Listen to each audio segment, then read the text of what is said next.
మహారాష్ట్రలో ఒక విలేజ్లో ఒక సర్పంచ్గా పనిచేసే ఒక ఆయన ఒక ఆలోచన వచ్చిందంట. అందరూ కూడా చనిపోయిన తర్వాత కర్మకాండాలు చేస్తూ ఉంటారు, చాలా డబ్బును కూడా ఖర్చు పెడుతూ ఉంటారు. కానీ బతుకున్నప్పుడు తల్లిదండ్రులు తీసుకువెళ్ళి వృద్ధాశ్రమంలో వేసేస్తూ ఉంటారు. వాళ్ళని అసలు పట్టించుకోరు, వాళ్ళకి ఇంత అన్నం కూడా పెట్టరు.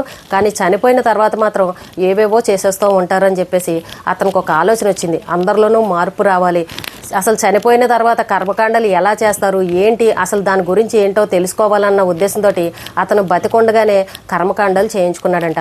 చనిపోయిన 10 రోజుల్లో కాకికి పిండం పెడతారు కదా, బంధువులందరూ అనుకున్నారంట ఇతను బతికే ఉన్నాడు కదా, మరి చనిపోయిన వాళ్ళకి ఆ 10 రోజుల్లోనూ వారి ఆత్మ వచ్చి కాకి రూపంలో వచ్చి తింటుందని అంటారు కదా, మరి ఇతను బతికొండగా కర్మకాండాలు చేయించుకుంటున్నాడు కాబట్టి ఇప్పుడు అసలు కాకి వచ్చి తింటుందా లేదా అని చెప్పేసి అక్కడున్న బంధువులకి కుటుంబ సభ్యులకి అందరికీ కూడా అనుమానం వచ్చిందంట. అయినా సరే చూద్దామని అందరూ చూశారు. కర్మకాండాలు చక్కగా చేసిన తర్వాత కాకికి పిండం పెట్టేసరికి కాకి చక్కగా వచ్చి అతని పిండాన్ని తిందంట. అందరూ ఆశ్చర్యపోయారంట, ఇదేంటి ఇతను బతికొండగానే కాకి వచ్చి తింది అని చెప్పేసి ఆశ్చర్యంగా చూస్తే అప్పుడు ఇతను చెప్పాడంట, ఇవన్నీ మనం భ్రమ కొద్దీ పెట్టుకునివే, నేను బతికొండగానే మరి కాకి వచ్చి తిందానంటే దానికి ఆకలేసింది, అది వచ్చి తింది అంతే తప్ప ఇందులో పెద్ద విచిత్రం ఏంది, పక్షులన్నాక ఎక్కడ ఆహారం దొరికితే అక్కడ తింటాయి కదా, దాన్ని మనం వేరే రకంగా ఆలోచించి ఈ రకంగా చేస్తున్నాం అని చెప్పేసి అందరిలోనూ మార్పు రావాలి. మనిషి చనిపోయిన తర్వాత కార్యక్రమాలకు ఎంత ఖర్చు పెట్టాము, ఎంతమందికి ఇన్ని భోజనాలు పెట్టామని అది కాదు చూసుకోవాల్సింది, బతికొండగానే ఏ తల్లిదండ్రులకైనా సరే ప్రేమగా చూసుకోండి, వాళ్ళకి ఎంత అన్నం పెట్టండి అని చెప్పేసి అతను చెప్పాడంట. అయితే అతను ఇదే సందర్భంలో ఇంకొక మంచి పని కూడా చేశాడు. ఏంటంటే అతను ఒక 100 రూపాయల స్టాంప్ పేపర్ మీద కొన్ని విషయాలను కూడా రాశాడంట. ఏంటంటే నేను చనిపోయిన తర్వాత నా ఆస్తి ఎవరికి చెందాలనే విషయాన్ని రాస్తూనే అతని భార్య ఎవరైతే ఉన్నారో ఆమెకి నేను చనిపోయిన తర్వాత బొట్టు తీయడం కానీ, పువ్వులు తీయడం కానీ, గాజులు తీయడం కానీ ఇలాంటివి మాత్రం ఎవ్వరూ చేయదు. ఇన్ని రోజులు నా భార్య ఎంత సంతోషంగా బతికిందో నేను చనిపోయిన తర్వాత కూడా నా భార్య అలాగే బతకాలి, ఎవరు కూడా ఆమెను ఇబ్బంది పెట్టద్దు, ఇలాంటి కార్యక్రమాలు ఏవి చెయ్యొద్దు, తనని ఎవరు కూడా అవమానించడం కానీ ఇష్టం వచ్చినట్టు మాట్లాడడం కానీ దయచేసి ఎవరూ చెయ్యొద్దని చెప్పేసి ఆ 100 రూపాయల స్టాంప్ పేపర్లో అతను రాసి పెట్టాడంట.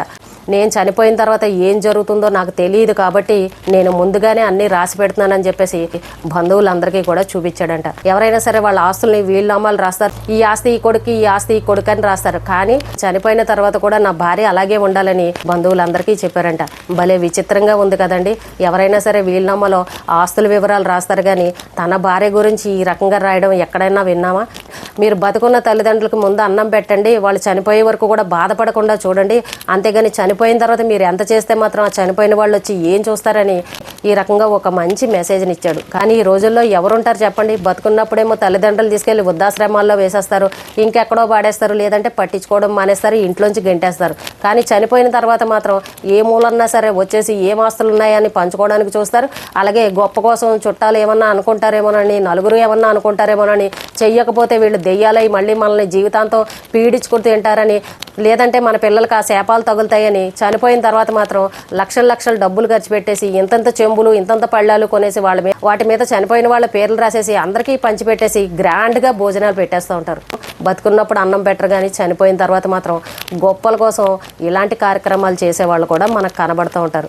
అతను చెప్పిన మెసేజ్ ఏంటంటే మీరు చనిపోయిన తర్వాత ఎంత డబ్బు ఖర్చు పెట్టామన్నది కాదు, బతికొండగా తల్లిదండ్రులకి అన్నం పెట్టండి అని ఒక మంచి మెసేజ్ని ఇచ్చారు. ఏ మగవాళ్ళు కూడా భార్యల గురించి రాయరు, చనిపోయిన తర్వాత మీరు కొట్టుకు చావండి అని అలా వదిలేస్తారు. ఎన్ని కష్టాలున్నా ఆవిడే భరించాలి, ఎన్ని అప్పులున్నా ఆవిడే భరించాలి, ఎంతమంది పిల్లలున్నా పాపం ఆవిడే పోషించాలి. కానీ ఏ వ్యక్తి చేయని పని ఈ సర్పంచ్ మాత్రం చేశారు. ఇప్పుడు అతను ఏమీ రాయకుండా చనిపోయాడు అనుకోండి, అందరికీ జరిగినట్టే ఆవిడకి జరుగుతుంది. చూసారా, ఆయన పోయాడని ఒక పక్కన బాధపడుతూనే ఆవిడకున్న బాధలన్నీ భరించాలి. పిల్లలు చూస్తే చూస్తారు, లేకపోతే లేదు. కష్టాలు మాత్రం తప్పవు.